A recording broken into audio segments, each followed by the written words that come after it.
Alexandra Ross-Enchanté.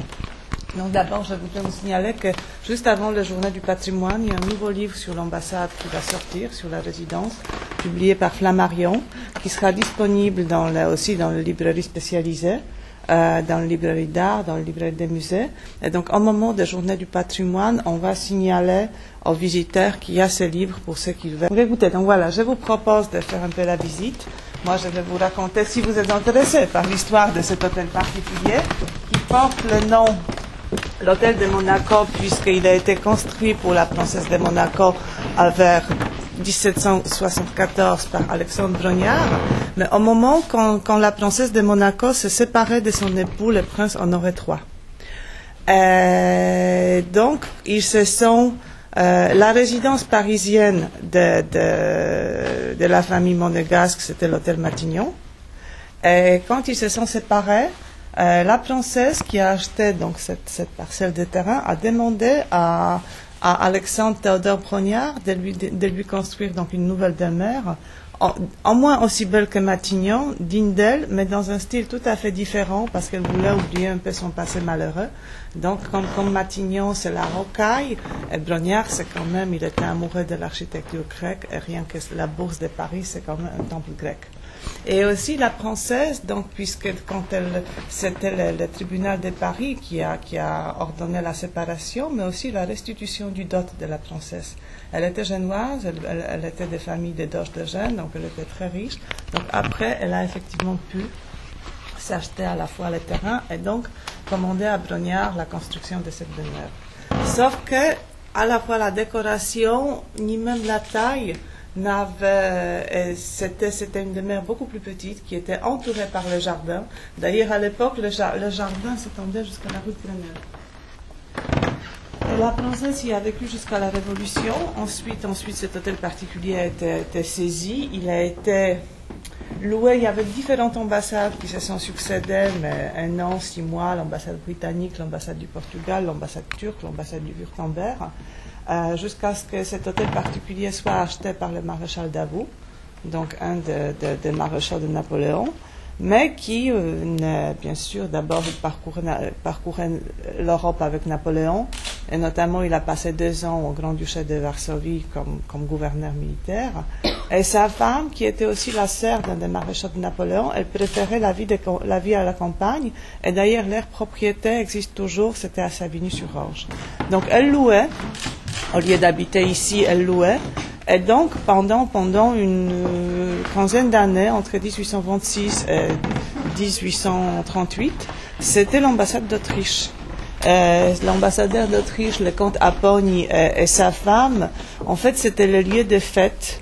Il y avait le jeune attaché d'ambassade d'Autriche, c'était Rodolphe Apponi, donc le neveu de l'ambassadeur, qui a laissé ses mémoires, et donc dans ses mémoires, il décrit c'était la succession de dîners, de bals, au moins 1 fois par semaine, mais aussi il donnait beaucoup de concerts, c'était le salon de musique le plus couru de Paris, c'était Rossini qui organisait ces concerts, et donc tous les plus grands artistes de l'époque y ont joué, et on chantait, il y avait Marie Maliblanc qui a chanté, mais notamment il y a Frédéric Chopin qui a joué ici. Et Chopin, c'était quasiment le concert parisien qu'il a lancé à Paris, puisque Chopin, qui est arrivé à Paris en 1831 en été, et donc il a voulu se faire connaître, mais quand même c'était assez difficile à Paris. Il a réussi à donner son premier concert parisien dans le Salon Pleyel en mars 1832, mais comme il y avait l'épidémie de choléra à l'époque, donc les Parisiens ne sont pas venus, il n'y avait que des Polonais, les Polonais connaissaient tous Chopin. Et donc après, donc il y a eu ce concert ici qui était fin décembre 1832. Et donc paraît-il, comme bien sûr le public, c'était la baronne de Rothschild, il y avait beaucoup de monde, un peu de la belle société. À partir de lendemain, Chopin avait tous les élèves qu'il voulait, et donc ça y est, il était lancé. Et d'ailleurs, il a dédicacé 2 de ces nocturnes, parmi les plus beaux et les plus connus, à Teresa Apponi, donc, qui était l'ambassadrice d'Autriche de l'époque. Et ensuite, après le maréchal est mort, et sa veuve l'a vendu en 1838 à un banquier d'origine anglo-hollandaise qui s'appelait William Hope. Et c'était un homme très riche. D'ailleurs, parce que la banque Rabobank, c'était donc la banque néerlandaise, c'était une des plus grosses banques et les plus connues au XIXe siècle. Et toute la famille, donc après une branche anglaise, ils étaient tous des collectionneurs hors pair. Vous avez probablement entendu parler du diamant bleu, du diamant Rabobank, qui était avant celui de Louis XIV, qui était retaillé.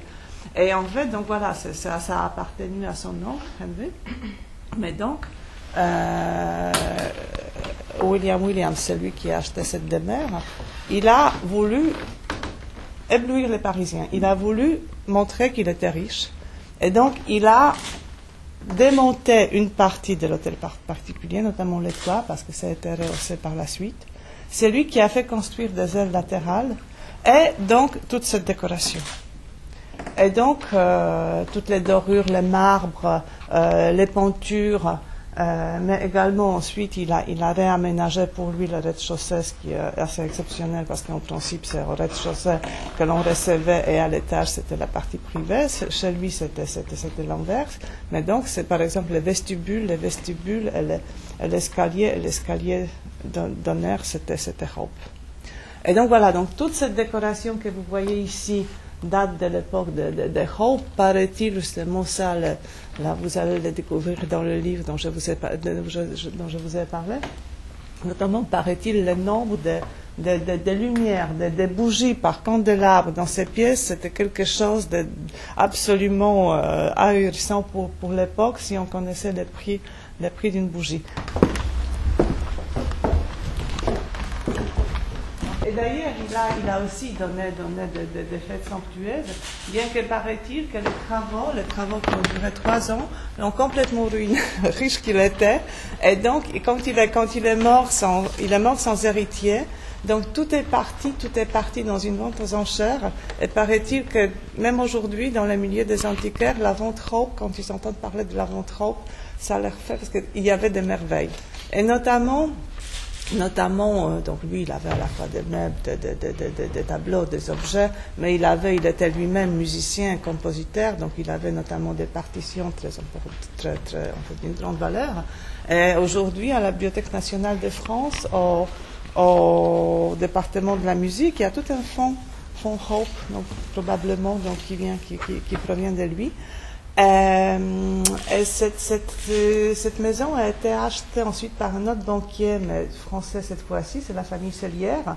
Et d'ailleurs, Sellière, déjà lors de cette vente, a racheté des objets qui ont appartenu à Hope pour être placés direct, en fait là où ils étaient avant. Et donc le baron Sellière ensuite l'a légué à sa fille Jeanne, qui a épousé arrière-petit-neveu de Charles-Maurice de Talleyrand. Il s'appelait Boson.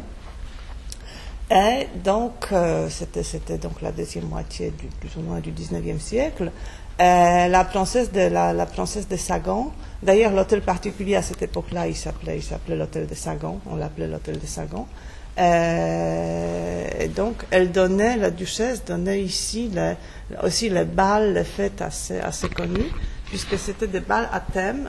Un des bals à thème, celui qu'elle a donné en 1885, a été décrit par Proust à la recherche de temps perdu.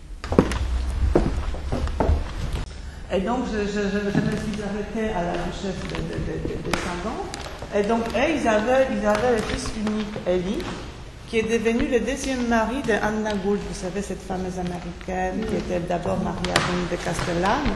Et donc, Bonnie de Castellane lui a fait construire le Palais Rose. Et donc, eux, ils se sont installés ensuite au Palais Rose. Donc, ils ont vendu, ils n'avaient plus besoin de 2 hôtels particuliers. Donc, ils ont vendu celui-là. Et c'est un antiquaire, c'est Jacques Seligman qui l'a acheté. Et il l'avait, en fait, c'était dans la famille, c'est resté jusqu'en 1932. Parce que Seligman, qui travaillait essentiellement avec les Américains, après la crise de 1929, les Américains n'achetaient plus les œuvres d'art. Lui-même, il avait une autre salle de vente, place Vendôme, donc pour lui, il n'avait plus besoin de deux. Et là, c'est l'État français qui l'a acheté. Et notre ambassade se trouvait à l'époque à l'emplacement du palais de Tokyo actuel. Le palais de Tokyo, donc, qui a été construit pour l'exposition universelle de 1937, et tout simplement, il a fallu procéder à un échange parce que sinon, donc voilà, pour tout raser, pour pouvoir construire Palais de Tokyo. Et donc, on a proposé un échange à la Pologne, mais notre ambassade avant, c'était un peu comme l'annonciature. On a beaucoup gagné à l'échange. Et donc, on y est depuis 1936.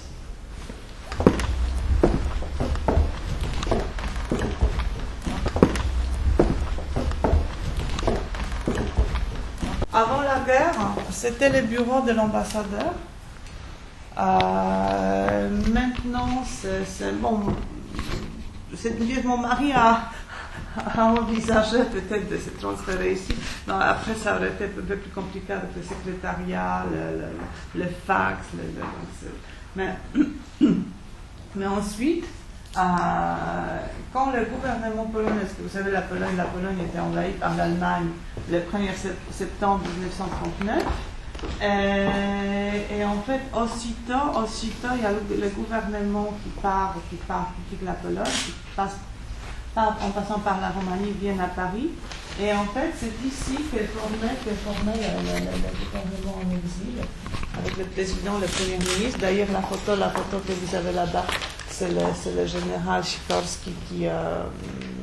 donc, c'était après son bureau. Ensuite, le gouvernement, en novembre, le gouvernement français a laissé à la disposition de ce gouvernement polonais en exil le château des Pignerol, à côté d'Angers. Mais pendant 2 mois, c'était le bureau du président de la République. Et d'ailleurs, l'appellation de ce salon, c'est salon Sikorski. Tous les tableaux que nous avons ici sont le dépôt des musées polonais. Parce qu'il y en a un qui est très intéressant, c'est celui-là, c'est le portrait de Napoléon. C'est le portrait de Napoléon qui était fait en 1814, quand Napoléon était à l'île d'Elbe.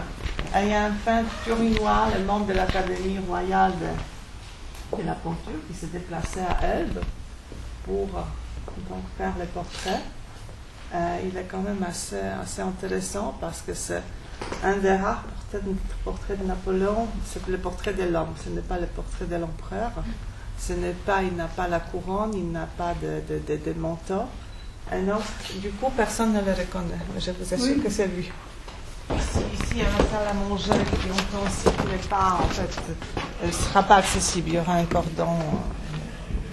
Ici, vous recevez du monde aussi ou... En fait, elle est on peut être 22 D'accord. À table. Ici, mais est-ce que ce sont les pièces que vous utilisez régulièrement, vous ou Oui. D'accord. Oui, okay. En fait, c'est une partie aussi... parce qu'en haut, c'est quand même des grandes réceptions. Si on a 2 personnes, on ne va pas les amener en haut. C'est ici que mon mari ou moi-même nous recevons. Et aussi pour les dîners, si on est moins que 20, en principe, c'est ici. D'accord.